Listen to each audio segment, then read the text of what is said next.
I simply wanted to add that treatment occurs in our consciousness, and the results are an expression of that consciousness and nothing else. Well, Ernest Holmes would say, in conjunction with what you're saying, is that a treatment is the focus of thought upon a deliberate line of contemplation in order to achieve a specific result. So in other words, simply, it's honing in on the good that you desire. It's focusing your mind not on the ailment, but on the good, on the way you want yourself to be, not the way you are, but you focus on what you want, not on what you don't want. Moira Foxe says that what we do in prayer, metaphysical prayer, we take our mind off the problem and we put our mind on the truth, the spiritual truth. We take our mind off the problem, we put our mind on the spiritual truth, and we focus our energy on the truth that we desire to express and to realize, or some people would say, on God. Take your mind off your problem, put your mind on God. Moira Foxe would say, on God. I say, take your mind off your problem and focus on the spiritual truth you wish to experience, express, and realize. The truth, as the Master Teacher Jesus said, that sets us free. And what is the truth but life in union, life in harmony, life as one beautiful, glorious, whole and complete thing? So that's what we're doing when we pray metaphysically. And we pray as an empowered individual, not as a victim and not as a beggar, not as a seeker. We never beg, we never implore, we never bargain. What we do is deliberately state the truth that we wish to experience. We take our mind off the negative, we put our mind on the affirmative. So for example, I'm not going to pray to God that this blinking hip gets better. If that's what I'm praying like, my focus and energy is on my blinking hip, and it's not going to get better.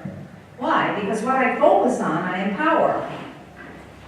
What I contemplate, I empower. What I'm fascinated by, I empower. That's where I'm empowering.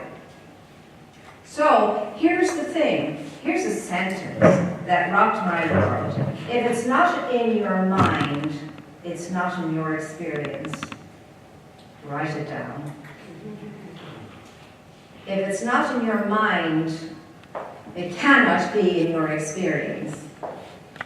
Because thought creates things. If it's not in your mind, it has to be non-existent. Because thought empowers. Thought is power. What does he say about the dreams and nightmares? That you wake up thinking, oh my God, I thought that all night, I couldn't sleep. Well, what comes out of the subconscious, nightmares or any other dreams, those are things that come out of your subconscious mind. Those are things that form this splendid kind of a Pollock sort of painting. That doesn't necessarily make sense or is easy to read, but it is the result of all your endeavoring and efforting and thinking and feeling and so on. And it could be over a course of time. It could be something appearing in your dream life now that happened to you in childhood. I mean, because remember, spirit is outside, and we're going to talk about that now, spirit is outside of time and space. And in spirit, it is always the universal now and the eternal present moment. Because spirit exists outside of time, and there's no time and space. The only thing Troward reminds us that exists in time and space is condition, is matter. Matter exists in space. It needs time and space, matter does, to move through and be in and identify itself as an object. You see? So, infinite intelligence, or the cosmic force, the cosmic power, the cosmic intelligence, the cosmic action of life is right here, right now, always right here, always right now, and is everywhere present. Everywhere present. There's not a spot, as we used to say, where God is not.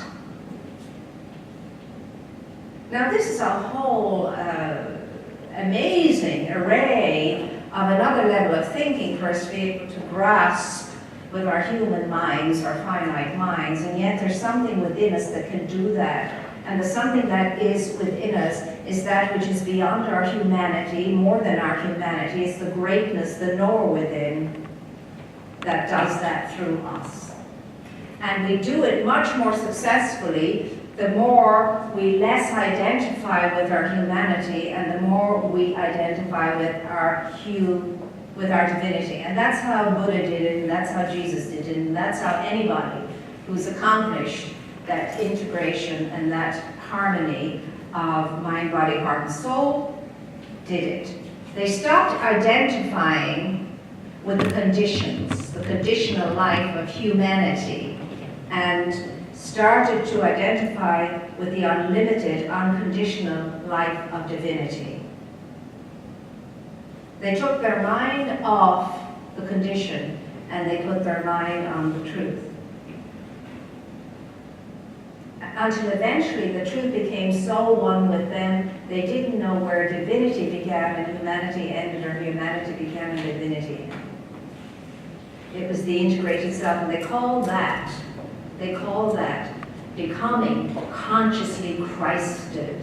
The Christ is the perfect balance between the human and the divine.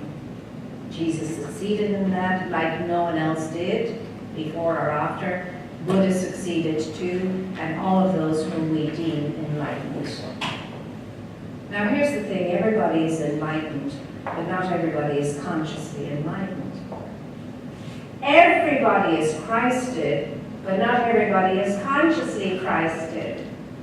So what you and I are doing are awakening ourselves into the Christhood that we already have and are. It's just what we do in every single metaphysical class, or any kind of a class that helps us to wake up a little bit more, is exactly that. We're waking up, we're remembering, we're going back to our former glory that we once knew and experienced. We're going back to the state of original wholeness, that which we were born out of. We were born out of original wholeness. And then we took on form, condition. And that causes us to be propelled into a process of waking up again. And for the sake of those who are new to us, when we speak, just say, my name is Gloria. Okay, my name is Gloria, and what just popped up into my head is like, okay, we are talking all about this alignment and empowerment and being whole, but it just, I couldn't stop thinking why at times we feel that we are fragmented, that we are torn apart in the inside, and how do we address that feeling, those feelings?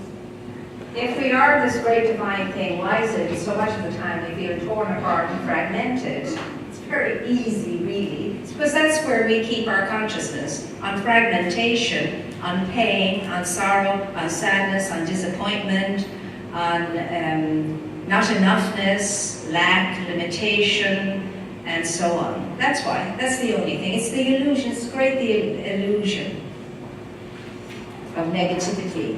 We focus ourselves in that energy.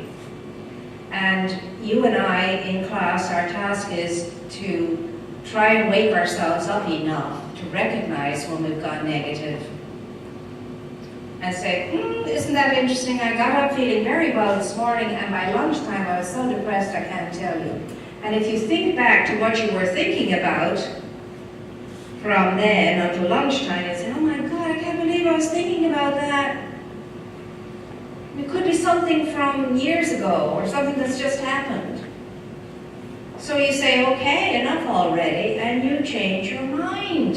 You erase and replace. You erase the negative, and you replace it with an affirmative. And there's no other way of doing it, my dears. There's no other way. It is thought that makes everything so, and nobody has said it better than Shakespeare. There is neither good nor evil, but thinking makes it so. Thinking makes it so, the awesome power of thought. The answer to everything is in your thinking and through your thinking. The way out of something is through your thinking. The way into something is through your thinking. Thinking, thinking, thinking, thinking, thinking. And sometimes it is stinking thinking, isn't it? Yeah. Yes, it is. But the beauty and the grace of it is that we're able now to recognize our negative thinking. And then we have a choice and a decision to make. Do I want to stick with the negative thinking, or will I decide to change my thinking and change my whole energetic field? Will I then stop attracting into my field of orbit all the negativity I'm thinking about, and then some? Because as soon as I set up a nucleus based on negativity in what I'm thinking and feeling and how I'm doing and being, because that's how I've decided I am right now, the world is going to agree with you, life will agree with you, and life will say, oh my gosh, she's focused on negativity, let's give her what she wants, negativity.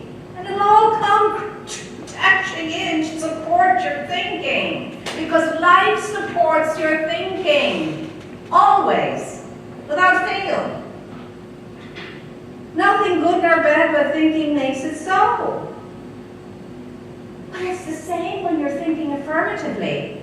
Life says, oh my gosh, she's thinking affirmatively. Let's give her affirmation, because that's what she wants. That's what she's thinking. That's what she wants.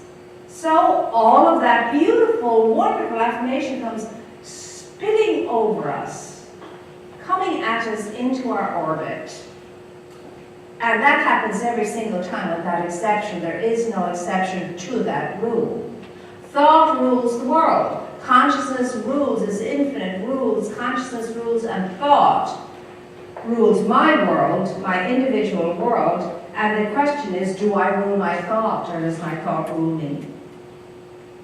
Because I'm in charge. It's up to me to let myself be ruled by thought, or to rule or determine my thoughts, myself.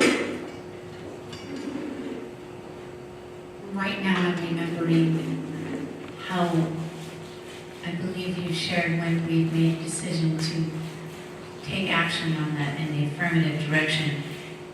We'll be challenged. Sometimes we'll get thrown the wrenches to make sure we're on the right path. It may well be, yes. So you say bring it on. Okay, I was feeling like that could be negative, even though your thought is in the positive, like challenging you to stay in the positive. I mean, Well, you see, here's the thing. We don't clean up and clear up the atmosphere of our lives overnight instantly. It took us all that time to get us into this negative zone and this negative orbit and this way of thinking and this way of feeling and this way of doing. It's going to take a little bit of time to undo that. However, we can undo quicker than for example, I can heal myself much more quickly than I can sicken myself. Because to sicken myself is to go against the tide, the current of my natural life. However, to heal myself goes with the flow, with the natural grain of my life, and so that's an easier thing to do than it is to sicken myself. Believe it or not, before you get sick, you've been sickening yourself long before that, until eventually it shows up in sickness. But I can heal more quickly, because that's my natural propensity to be whole, to be healed, to be well, to be healthy. so I wondered if it would be accurate in some way to consider the process of negative and positive yo-yoing, kind of like push me, pull you, and you end up right down the middle without getting anywhere. Okay. Well, you could think that way if you wanted it, and that is exactly what would Without happen. even You'd be down the recognizing middle getting nowhere. Yeah, so I If just, you decide that's the way it is, that's what exactly will or how happen. you've conditioned previously and then you're switching, but you're still No, exercising. you're not switching, you're erasing and you're replacing. There's a bigger difference between that. You erase and you replace. You get to look at it and say, isn't that interesting? Look what I've been thinking, look what I've been feeling. Well, I'm going to change that. I don't have to continue thinking and feeling like that. I am going to think differently. I'm going to choose to think in a way that is supportive of my life, that is helping me to sustain and maintain my life in a wonderful way, not to suck the very oxygen out of it. And that's what negativity does. Sucks your oxygen out of you. Is this process instantaneous or is there a time frame? It depends on you. Do you think there should be a time frame? Well, sometimes I think my manifestations take about 5 years. I thought about it 5 years ago and then all of a sudden 5 years later, oh, right, I asked for that 30 There you years go. ago. Maybe you could go to 4 years now. And then maybe 2. You know? Yeah, it's interesting. But yeah, it's exactly what you think it's going to be. Seriously, it is that simple and that challenging and that difficult. You decide. As somebody says, well, how long does it take me to get my manifestation once I've made my treatment? Well, it'll take you as long as your faith in the negative sustains and overrides your faith in the positive and affirmative. As soon as you reach a 51% in faith, you're darn well near your manifestation. It's up to you, it's up to you. It's going to be, it's up to your thinking.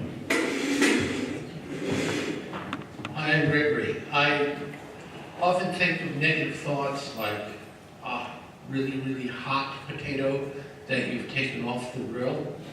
And I find that if I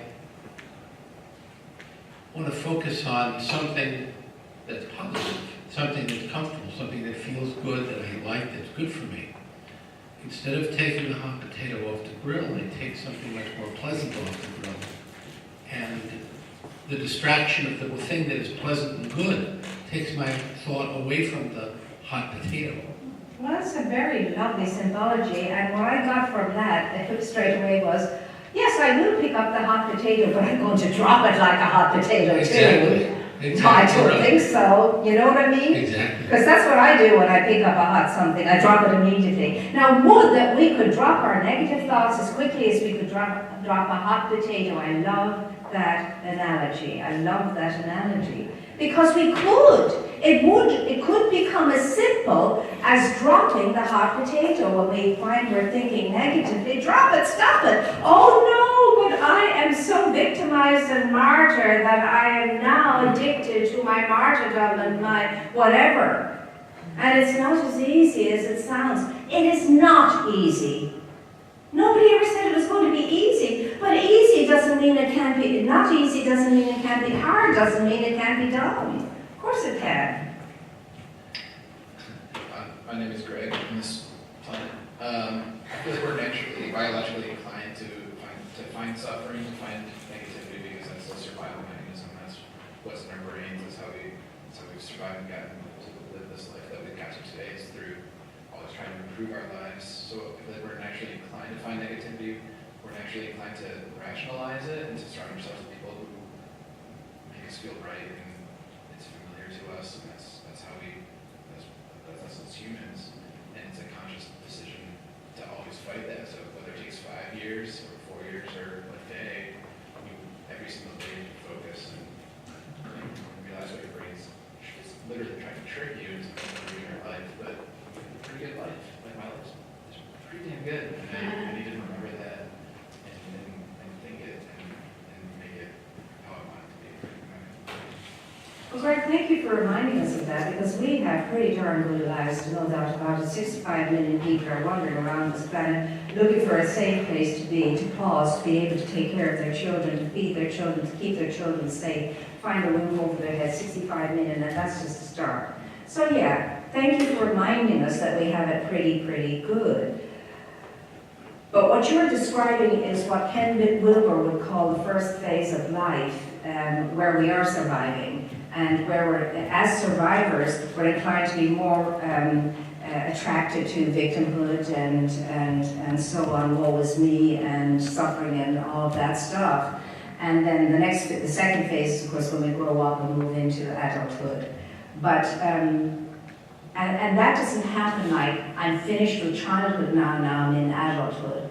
We kind of, we move back and forth, but as long as we're more on the adult side and growing deeper into our adulthood, our lives become very glorious, very, very glorious.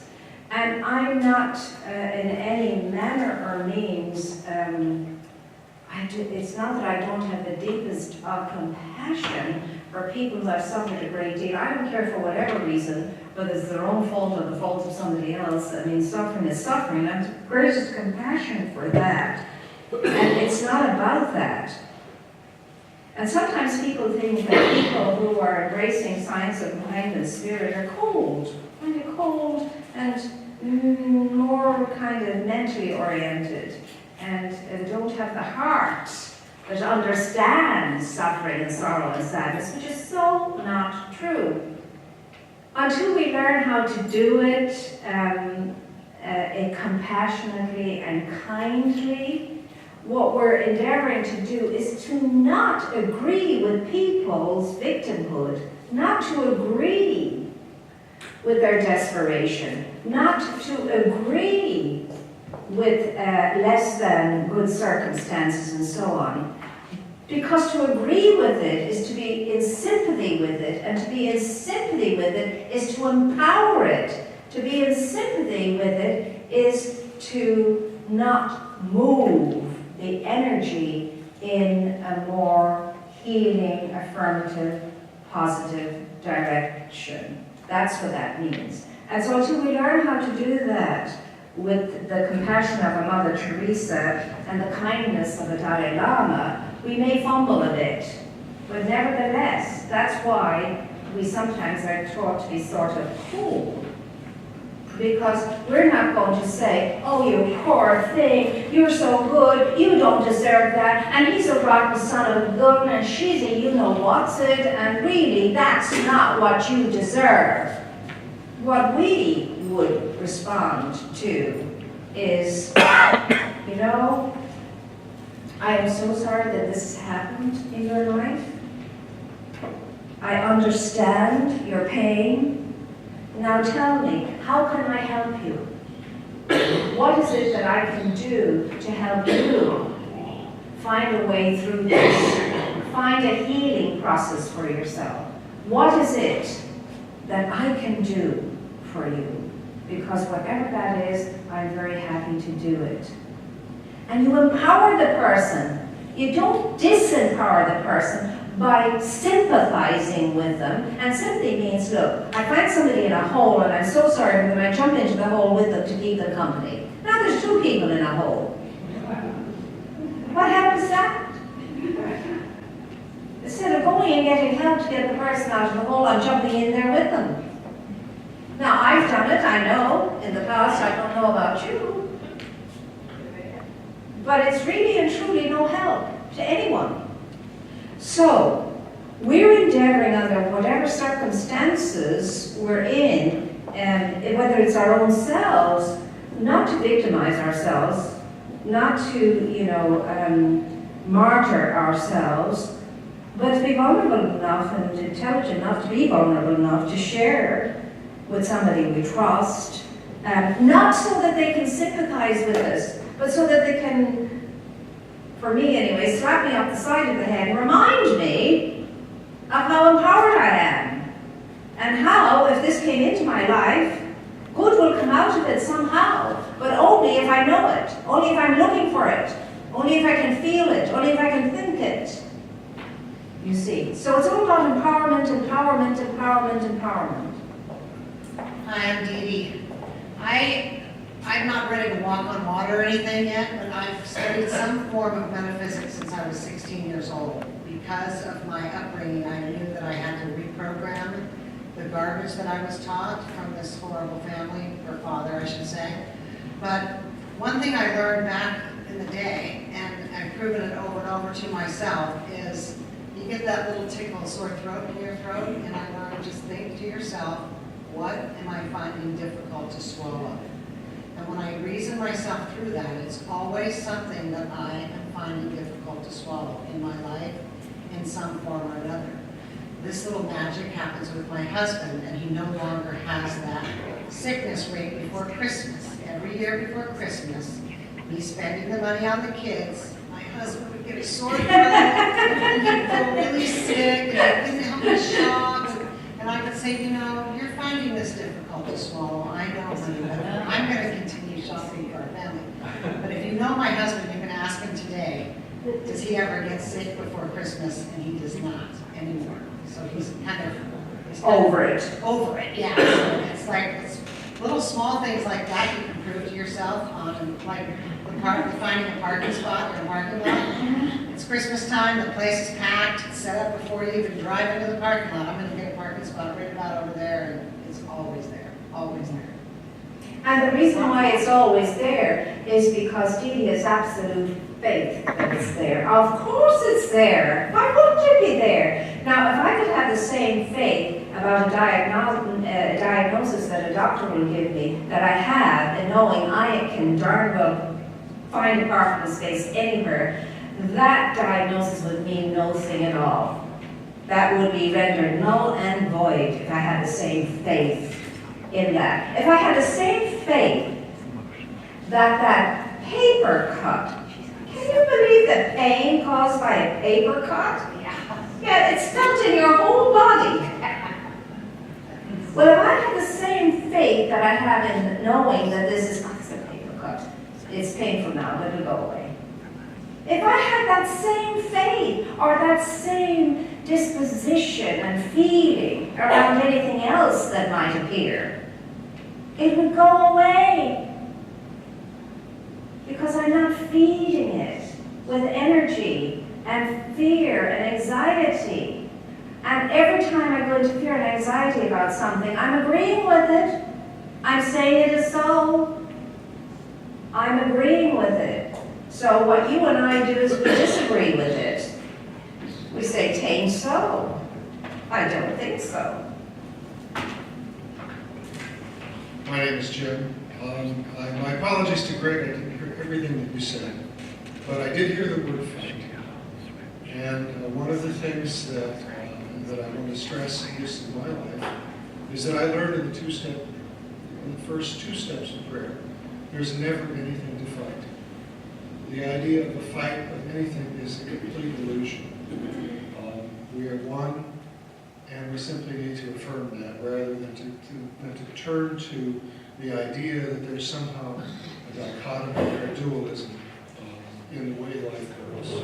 So in our struggle, when we're struggling in life, and when we think we have to fight and we have to struggle because it's for survival, we're not doing ourselves any favor in fighting and in struggling. And yet, you know, it does work at some level because, you know, in treatments and so on, now people are told, you know, see these little lighters being annihilated by other fighters coming in and, you know, killing them and doing that. And that has worked in the past.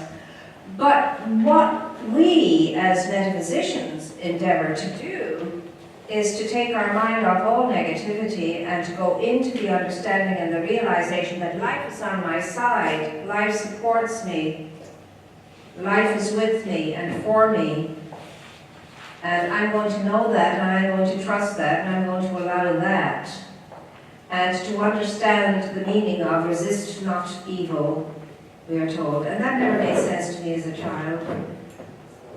But what that means is, don't empower evil by even thinking about it. Don't put your mind on evil for an instant. Put your mind on good. Put your mind on that which is more powerful than evil. Put your mind on that to which evil must bow down before. Because remember, good always triumphs no matter what. Throughout history, good has always triumphed in the end. Good will always triumph, sooner or later. And the sooner or later depends upon your absolute conviction and the strength of your conviction. And what happens is we get wobbly, we make the statement convictedly, and then after a while we get wobbly about it, and we begin to think, oh, well, maybe, and I hope so, and oh, what if, and you see, and we disempower our position that we took in the beginning. So then what we do is when we find ourselves doing that, we go back and we say, no, I made my statement of truth, I was convicted this morning, I am going back to that conviction I had this morning, and I'm not going to allow the usual thought processes that are negative to overpower the good that I desire coming into manifestation. So this is the basis upon which Science of Mind and Spirit approaches prayer. Prayer is the raising of the mind and the heart to the truth that sets us free. And in the raising of the mind and the heart, you're raising your energy, you're raising consciousness. So the first step in prayer, if you look at this, because there's lots of things I would like to do tonight, but whatever we do is what we do. First step in prayer, for those who have not done this before, is recognition. And you might say to yourself, well, what am I recognizing? Well, here's the beauty and grace of that. It's the first thing that gives you a breath. You can draw a breath and you feel good about it because you're thinking, ah, yes.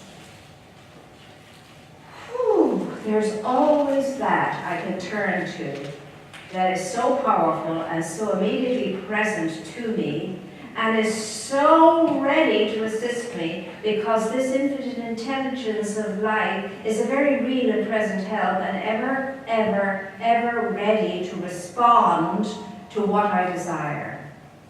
And you might call it God, because that's what most of the world in any kind of spirituality calls this thing called life, this thing called cosmic, infinite power and intelligence, God. Of course, you cannot name the unmoved mover. You cannot name the nameless. You cannot. And if you do, you limit it. But however, as human beings, we need some way, some form of reference that can get us linked to the infinite. And so you recognize God is, and God is all there is only God. And right where I am now, God is. Right where I am, God is. And not only right where I am is God, but God is in and moving and living and having His being in me. That's how present God is. God is in every cell, every atom of my bodily being, of my mental being, of my spiritual being. That's recognition. I'm recognizing what I have on my side, what's supporting me, what's ready to respond to me, however I wish it to respond to me. So if I recognize God is and God is all there is, that's the recognition step. And the next step is unification or identification. So I just recognized, oh yes, I've forgotten. I'm not just little me, an aspect, a little spot on this planet. I am the image and likeness of my source, and my source is everywhere present, and my source is omniscient, it is all powerful, it is all knowing, it is everywhere present, omnipotent, omniscient, and omnipresent. And I start to think about this thing called life, this thing about cosmic infinite intelligence, this thing called universal presence, this thing called first cause, this thing called the creator of all, this thing called by many, many names, whether it's Osiris or whether it's, Odin, or whether it's Ra, or whether it's, Brahman, or whatever we call these names. You couldn't end up with enough names to name this thing we cannot name.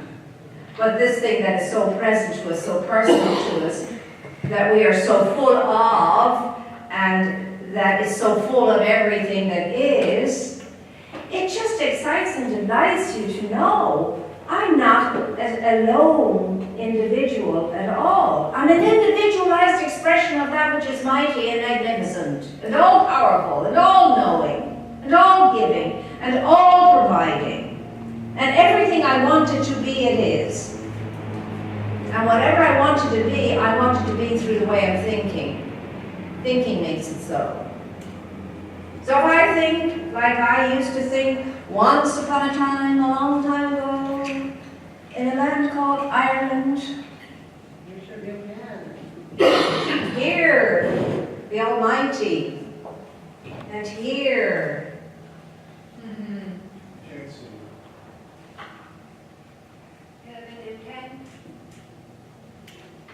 Yeah, I gave her.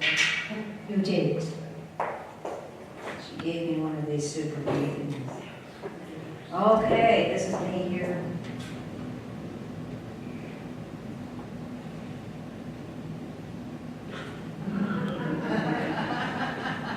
And here's a lucky old son with nothing to do but roll around heaven all day. This is God.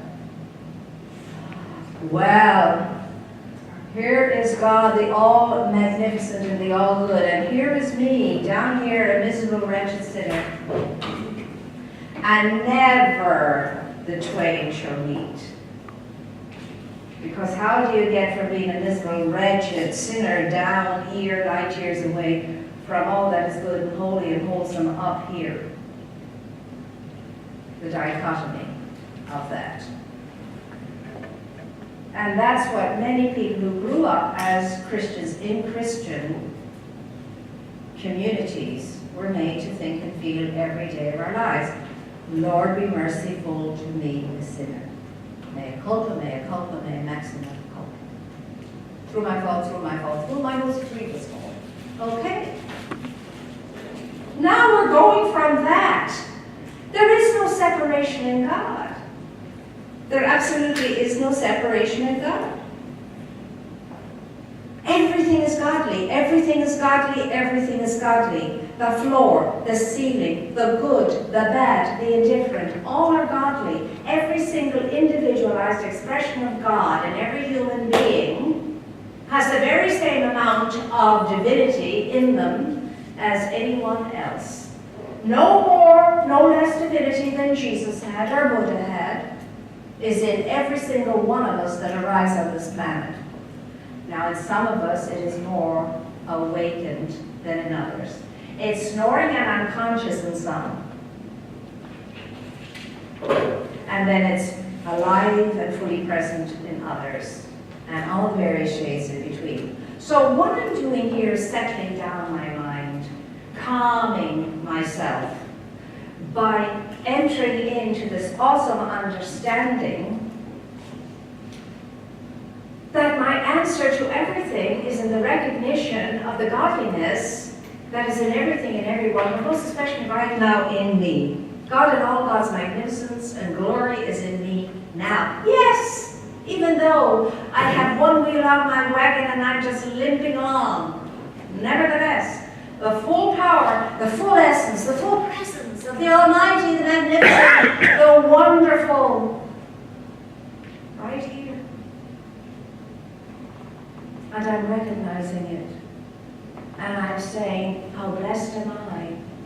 Hail, full of grace, for the divine is with you. Blessed are you in creation. Now make everything blessed in the womb of your mind, and you will know yourself to be that which you truly are. See? So it requires us to hear, recognize the godliness and the divinity, and in the second step, namaste ourselves. Greet the living God within the self. Greet the living God within the self. You need go no further than those 2 steps in prayer if you truly enter into those 2 steps in prayer. The rest won't be necessary. You'll be so filled with that sense of sensibility. How could you be anything else only whole, perfect, and complete? However, if that's not the case, you go on to the next step. So in the next step, we call it realization. So once we have recognized God, unified with God, we're free now and bold enough to state the good that we desire. And because the very presence of God is everywhere present, it means that God's presence is filling me and I'm one with the presence of God, I can now say, I am the fullness and the wholeness of life.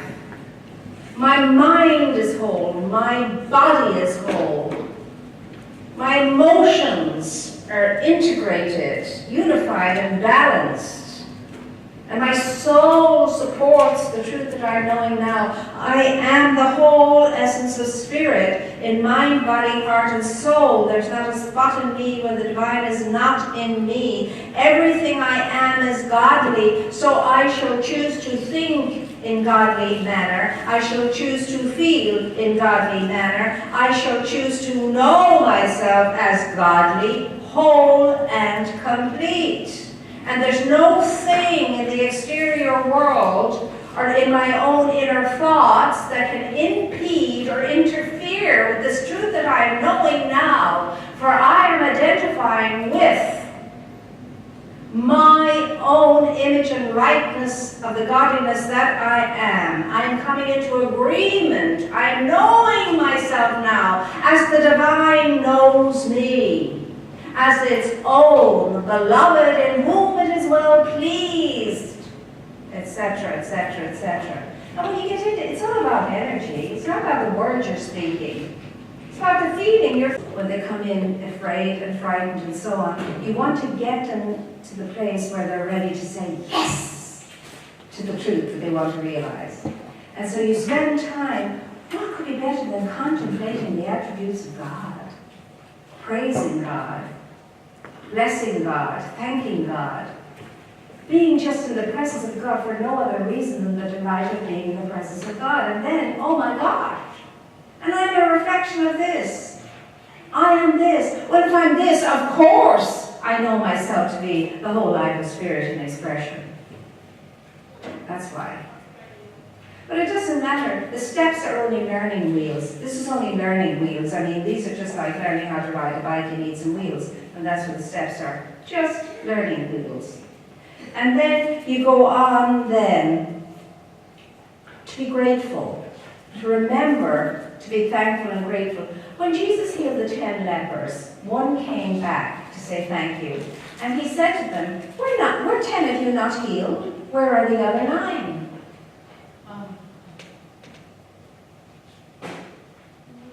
But he just said that, so he let the man who came back say, you are so blessed indeed, and go and keep knowing what you know, and keep faith in what you have now discovered. And I'm sure he helped the healing. So gratitude is very important, not because God needs us to be grateful. God is whole, God is perfect, God is complete, God needs nothing. Nothing. But we need the attitude